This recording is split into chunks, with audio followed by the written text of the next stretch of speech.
So what happened on the Bridgewater Canal? What caused this catastrophic breach, and what can be done to prevent it in the future?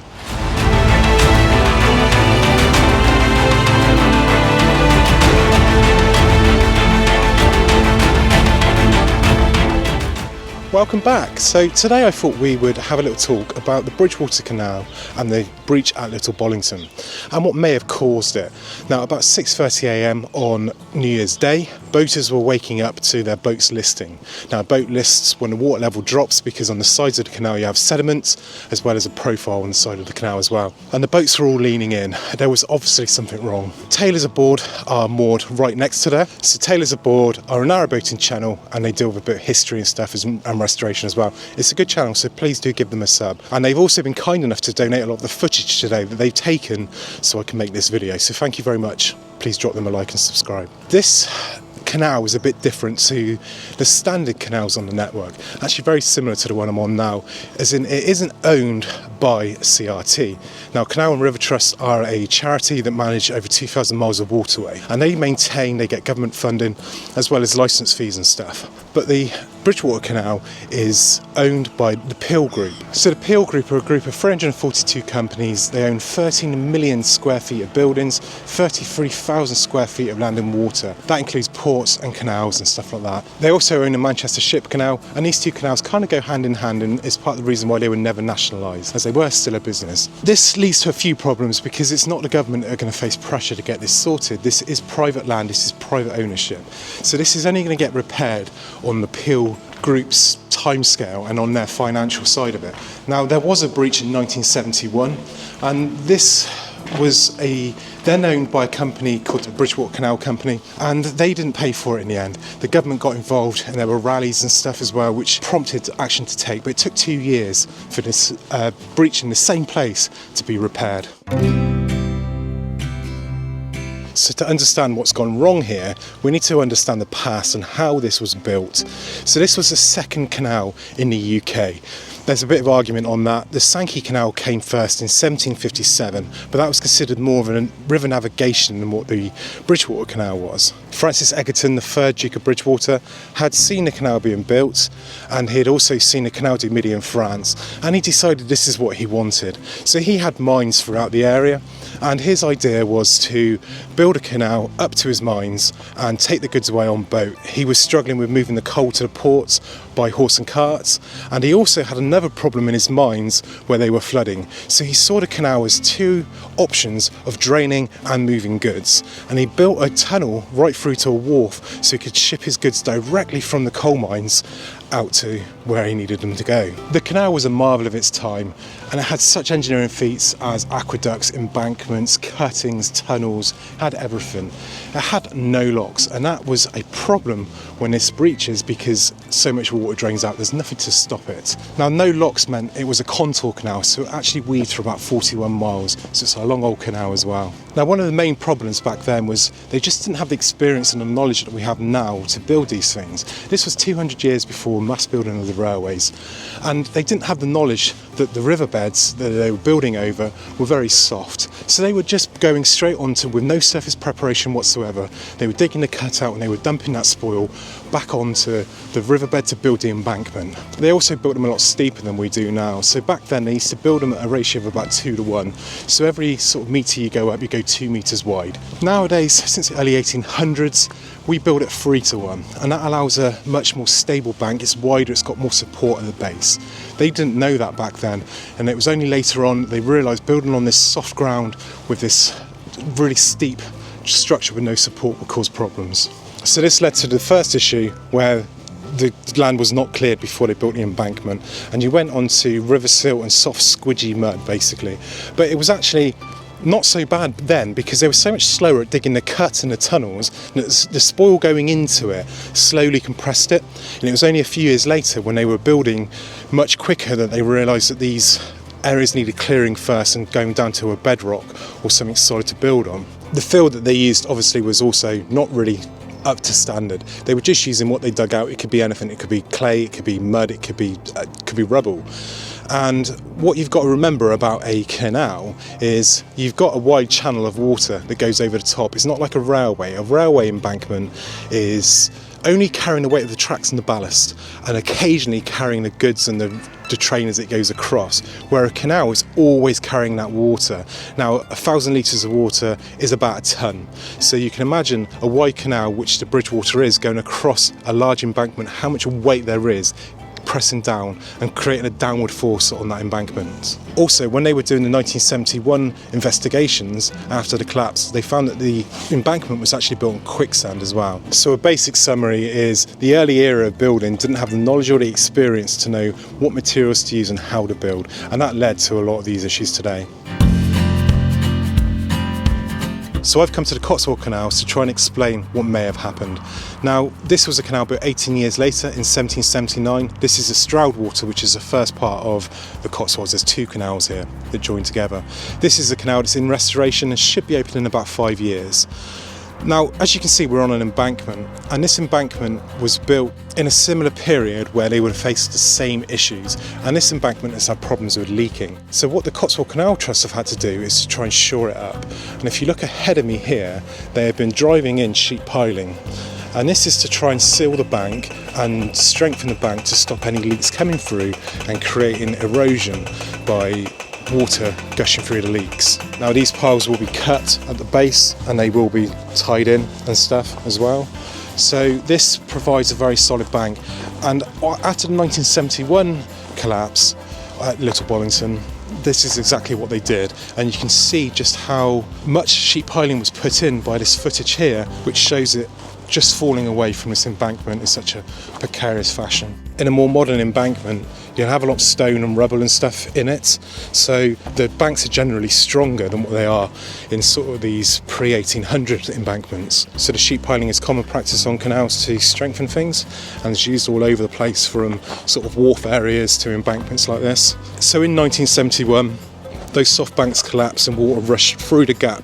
It carved a 90-foot wide hole in the side near to the Boatland Aqueduct. As water cascades through, it washes more and more of the embankment away. Now, without any locks in place, there's nothing to stop the water, and this water rushing through just carves more and more of the embankment out. So what you have to do is put stop planks in, which the Peel group have done. But the problem is with stop planks is they don't always seal straight away. You need some of the debris to come through, you need the silt to wash through to actually seal the joints up. So it is still running now, I think from the Manchester side, but the other side has stopped. So how did this happen then? Let's look at 3 options of what could have caused this.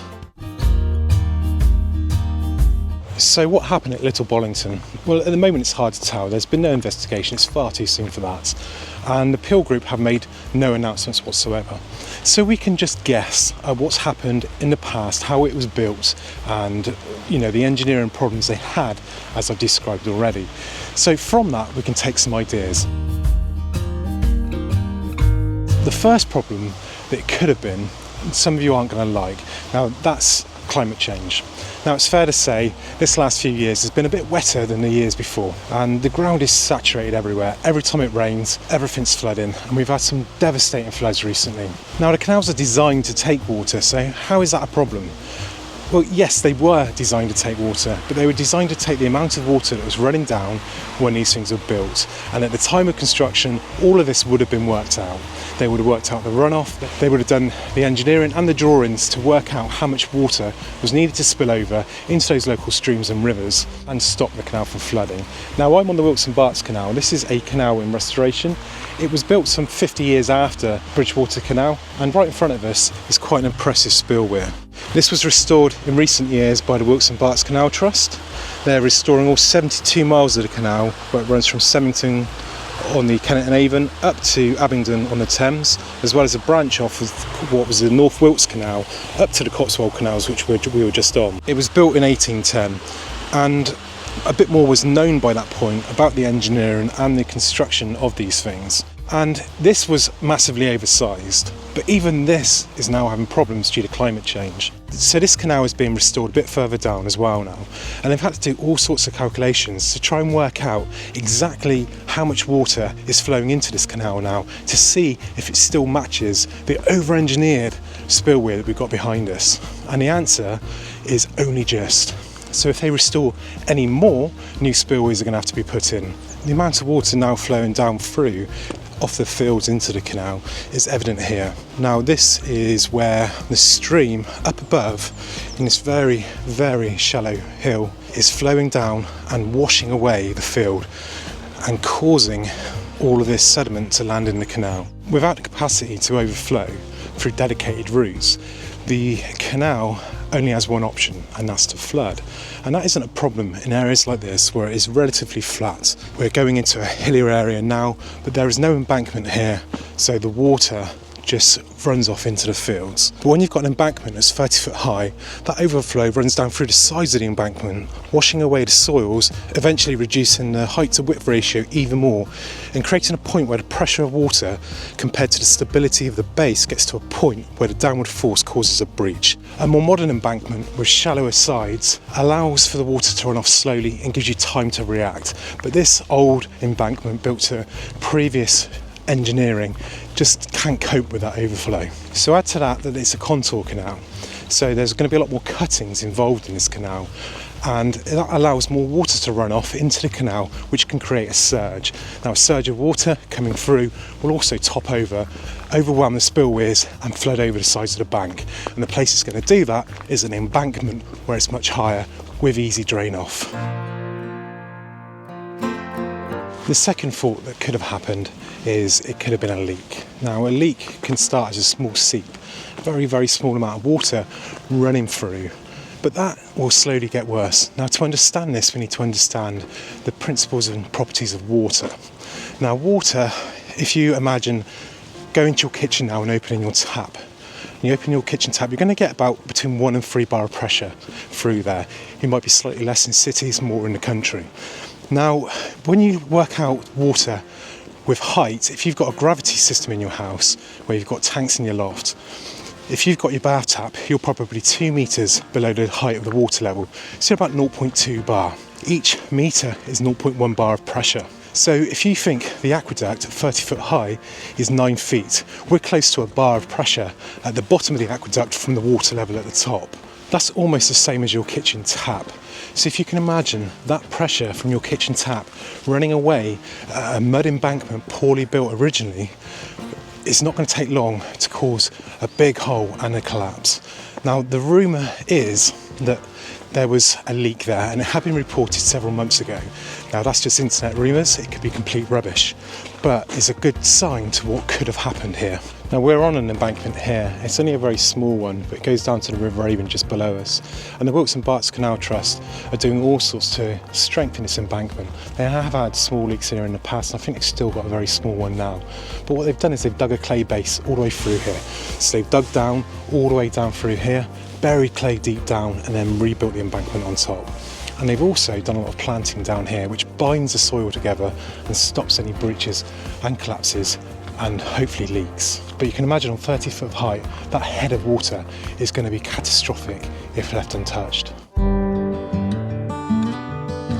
Now the final fault, and probably the most likely cause of a collapse, could be a structure associated with the embankment. Now to get a stream under a canal, you need to build a culvert, and that can be in somewhere like here where you've got a hillside running in. You can see there's a slight dip there where a stream runs down and goes under the canal just here.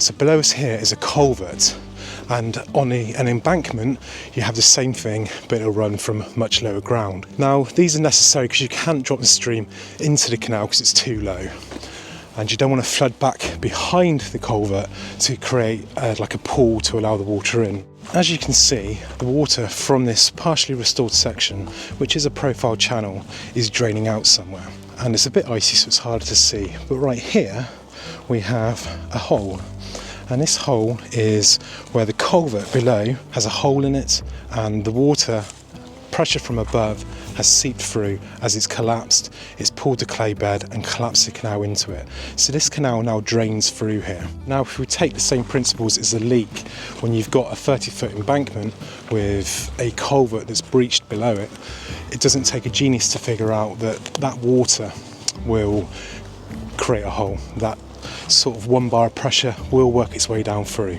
Now I know there's a culvert under the Little Bollington embankment, you can see it here on the plans. So nearly a tap water of pressure running through here on an embankment built poorly over 250 years ago would easily cause enough of a carve out to cause a collapse and cause this massive breach that we've seen. So what does the future bring forward us? It's impossible to tell what exactly caused it. It could be the sheet piling that you can see here falling away in such dramatic fashion. It could be a leak, a surge, a collapsed culvert. So they all lead to replacing a structure that replaces an embankment that probably wasn't fit for purpose, learning from those mistakes and stopping this from happening again and stopping such a dramatic collapse. A massive thanks to Taylor's board for all the messages and all the footage they've provided. Please do sub to them and have a great day.